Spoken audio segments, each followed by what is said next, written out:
Hey everyone, today we're going to unlock one of the most powerful and honestly game-changing features in all of SQL, window functions. If you've ever found yourself wishing you could do complex analysis without completely crushing all the detail in your data, then you are in exactly the right place. Let's jump right in. Oh man, we have all been there, right? You need to find a total for a category, or maybe an average, but the second you use group by, poof, all of your valuable individual row-level detail just disappears. It's a classic headache, but what if I told you there's a way better way to do this? And this visual just says it all. On the left, that's your standard group by result. All those beautiful rows just collapsed into a few summary lines. But look at the right. That's the magic. With a window function, every single one of our original rows is still there, perfectly preserved. We just get a new column with our calculation. You get all the context without losing any of the content. It's the best of both worlds. Now, to really appreciate this new superpower, I think it helps to understand the problems it was created to solve. So let's take a quick look back at the old way of doing things in SQL and see why it could be, well, pretty painful. You know, before window functions became common, things that we think of as simple today were an absolute nightmare. You wanted a running total? Get ready for some seriously complex, slow, and hard-to-read queries. We're talking messy self-joins or subqueries that were just a beast to debug. You were basically always fighting against the limits of basic SQL. So, enough with the old and busted. Let's talk about the new hotness. It's time to get into the elegant solution. Let's explore the magic of the window and see how it completely rewrites the rules for data analysis. So what is a window function really? At its heart, it's a calculation that looks at a specific set, or a window, of rows that are related to the current row it's on. And here's the most important part. The phrase you need to remember, it does this calculation without collapsing the rows. This table just lays out the difference perfectly. Take a look at that first row, row handling. Group by, it collapses. We know that. But a window function, it preserves every single row.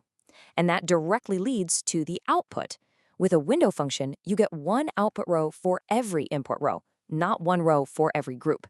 This is what changes the whole game, taking you from simple aggregation to incredibly powerful row-level analytics. So you might be wondering, okay, how does this actually work? It's not really magic, it's just some incredibly clever syntax. So let's break down the anatomy of a window function and see what makes it tick. This is the core structure you're going to see pretty much everywhere. You've got your function, maybe sum or rank, and then you have the magic word over. That over clause is what signals to SQL, hey, this is a window function. And inside those parentheses is where we define the window itself, using two really important clauses.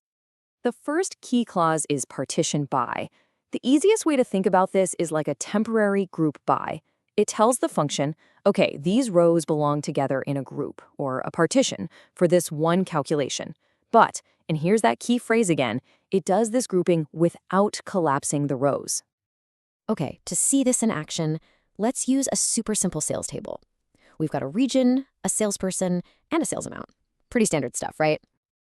And look at that. By using sum amount over partition by region, we get this brand new region total column. And notice how the two north rows both show 250? That's the total for just the north partition. And same for the south rows. We've added group-level information to every single row without losing any of our original data. How cool is that? Okay, on to the second key clause, order by. Now what this does is it sets the sequence, the order of the rows inside each of those partitions we just made. This is absolutely essential for any kind of calculation that depends on order, like, say, a running total. Yeah, a running total is the perfect example. It's only possible because order by creates that clear 1, 2, 3 sequence. The function looks at the first row, grabs its value. Then it moves to the second row, adds that value to the previous total, and so on, right down the line. It's a cumulative calculation that 100% relies on that defined order. All right, now that we have the mechanics down, let's get to the really fun stuff. Let's see how all this builds into some incredible new analytical powers that you can start using in your queries, like right now. One of the most common things you'll do is ranking. And SQL gives us a few awesome functions for this. Row number just gives a unique number to every single row. But rank and dense rank are specifically designed to handle situations where you might have ties in your data. So let's look at a leaderboard using rank. We've got a tie for second place, right? So both salespeople get the rank of 2. That makes sense. But check out what happens next. The next rank is 4. The rank function actually skips number 3 to account for the 2 people tied at rank 2. It leaves a gap. Now let's compare that to dense rank. Same data, we still have that tie at rank 2, but this time, the next salesperson is ranked 3.